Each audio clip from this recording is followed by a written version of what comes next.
The Natural Door is sponsored by Bayshore Outdoor Store in Sister Bay. For all your equipment and kayak tour guide needs, visit www.kayakdoorcounty.com. And by Door County Nature and Travel. Nature travel with a passion. We're going to go out, take a little walk along the trail. We'll take a look at a few of the features, a little closer features of the escarpment, and then take a look at some of the plants also. Here we're at the edge of the escarpment, and the escarpment is virtually, think of it as a steep cliff. And we're almost vertical here, about 75 to 100 feet drop from the top of the escarpment. We're down below it, off the edge of the escarpment, on what is called the beginning of the talus slope, where those rocks that weather or fall off through frost heave will roll down and create this nice little slope down below at the bottom of the Niagara Escarpment.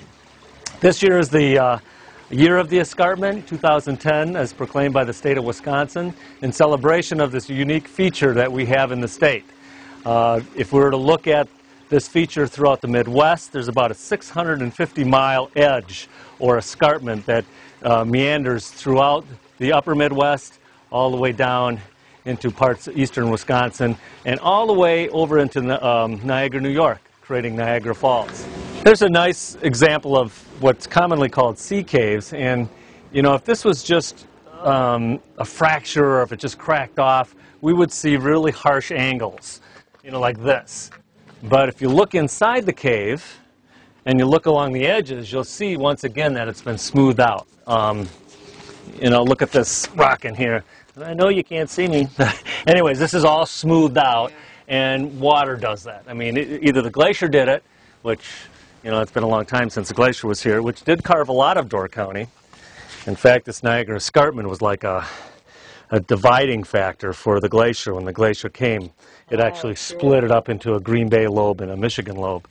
But this is all from a higher lake level at a time when Lake Michigan, Lake Nipissing, was up this high, creating these little pockets. Here's a good example of those vertical fractures after it's been eroded and dissolved and through the process of erosion.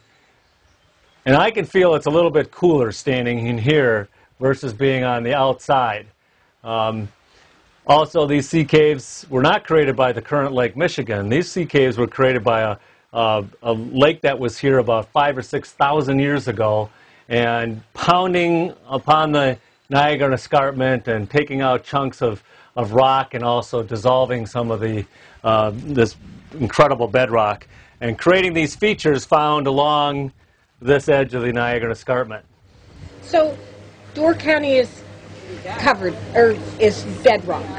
Basically, the backbone of Door County is this bedrock right here. Yep. And you'll see pockets of soil. Where I live, I've got 14, 15 feet of soil because the glacier dumped it there and just left it there. But that's an exception. You'll see a band going across the county from, let's say, Kangaroo Lake area all the way into Egg Harbor, and there's glacial features. It's where the glacier was moving and pushing, and then it started melting. So it was melting and pushing at the same time, or expanding as it was melting, so it just dumped. And think of a glacier as not just ice. The glacier carried rocks as big as houses and lots of sediment. All the sand you see in Door County, it was in the ice itself. So when it started to melt, it would drop it. And at a number of points, you know, the glacier would advance and retreat and advance and retreat. And eventually, global temperatures got to a point where its advancing was overtaken by the retreating. So then you get a negative ice budget.